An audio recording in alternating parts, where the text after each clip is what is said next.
रात के 10 बजे ऑफिस से लौटते वक्त निखिल अपने करीबी दोस्त रॉबर्ट की कब्र पर फूल चढ़ाने कब्रिस्तान पहुंचा। कब्रिस्तान के सामने अपनी कार पार्क करके उसने कब्रिस्तान पर एक नज़र डाली। रात के वक्त पूरी तरह सुनसान था, इतना कि हवा झोंके से पेड़ से गिरने वाले पत्तों की आवाज़ भी उसे साफ सुनाई दे रही थी। उसने कब्रिस्तान में जाकर अपने साथ लाए हुए ऑर्किड के फूल रॉबर्ट की कब्र पर रख दिए और 2 मिनट मौन करते हुए खड़ा रहा। फिर जब वह वापस बाहर आने के लिए पीछे मुड़ा, तब उसे एक कब्र पर बैठी छोटी बच्ची दिखाई दी। बच्ची के हाथ में एक हरे रंग का कांच का टूटा टुकड़ा था, जिसे वह बार बार आंख पर लगा के आसपास की कब्रों को देख रही थी।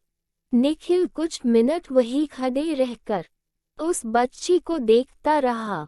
वह इंतजार कर रहा था कोई उस बच्ची की पहचान का आए और उसे सही सलामत अपने साथ घर ले जाए, पर ऐसा हुआ नहीं। फिर निखिल उस बच्ची के पास जाकर खड़ा हुआ, निखिल की तरफ देखते हुए। वह छोटी बच्ची मुस्कुराई। निखिल ने पूछा, अरे छोटी, तुम अकेली यहाँ पर क्या कर रही हो? और तुम्हारे माता पिता कहाँ पर हैं? फिर वह बोली, मेरे मम्मी पापा अगले कब्रिस्तान में गए हैं, वो वहाँ पर रहते हैं। वहाँ से कुछ ही दूर एक और कब्रिस्तान था, इसलिए निखिल को लगा कि बच्ची शायद उसी कब्रिस्तान के आसपास कहीं रहती होगी। इसे शायद ठीक से पता याद नहीं होगा। फिर निखिल ने पूछा कि तुम यहाँ अकेली क्यों बैठी हो? तुम्हारे साथ कोई बड़ा नहीं है? बच्ची ने जवाब दिया, मेरे पिताजी मुझे यहाँ छोड़ के गए हैं। निखिल ने सोचा कि कैसा निर्दयी बाप होगा, अपनी बेटी को कोई इस तरह कब्रिस्तान में छोड़ के जाता है भला। निखिल उस छोटी बच्ची से इतनी बातें कर रहा था, पर उसका ध्यान सिर्फ उस कांच के टुकड़े में ही था। वह बस उसमें एक आंख बंद करके इधर उधर देख रही थी। निखिल ने आखिर उस बच्ची से पूछ ही लिया कि तुम कांच में से क्या देख रही हो?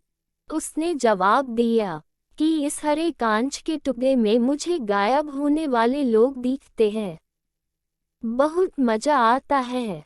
गायब होने वाले लोग। निखिल को कुछ समझ में नहीं आया। वह बच्ची के साथ और कुछ देर खड़ा रहा, फिर उसे गोद में उठाकर कब्रिस्तान से बाहर निकल आया। चलते चलते गोद में बैठी उस बच्ची ने अपना नाम त्रिशा बताया। निखिल ने जैसे ही कब्रिस्तान के बाहर कदम रखा, उसे अचानक तेज ठंड के मौसम ने घेर लिया। उसका बदन ठंड से कांपने लगा, पर निखिल का ध्यान जब उसकी कार के पास खड़ी उस बच्ची त्रिशा की तरफ गया, तब उसे हैरानी हुई, क्योंकि उस पर इस खून जमाने वाली सर्दी का कोई भी असर नहीं हो रहा था। उस वक्त त्रिशा कांच के टुकड़े में से निखिल की तरफ ही देख रही थी। तभी उसके चेहरे के हाव भाव अचानक से बदलने लगे। वह बोली, अंकल, आपके पीछे से कोई है। निखिल ने पीछे मुड़कर देखा तो उसे कोई भी नहीं दिखा। उसे लगा कि त्रिशा शायद मजाक कर रही होगी। फिर वह बोला, त्रिशा बेटा, चलो गाड़ी बैठो, मैं तुम्हें तुम्हारे घर छोड़ देता हूँ। उस वक्त त्रिशा बोली, अंकल, आप भी कांच से गायब होने वाले लोगों को देखो ना। निखिल बोला, मैं बाद में देखूंगा, बस तुम अब कार में बैठो। पर बच्ची ने जिद पकड़ ली कि अभी के अभी देखना ही होगा।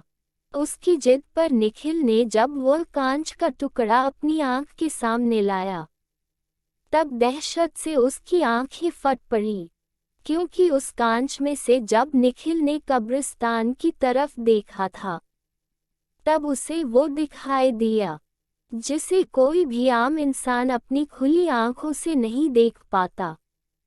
उसे देखा कि अभी जो कब्रिस्तान सुनसान था। कांच में से देखने पर वहां बहुत से लोग घूमते दिखाई दिए और उनमें से कुछ उसकी तरफ ही देख रहे थे।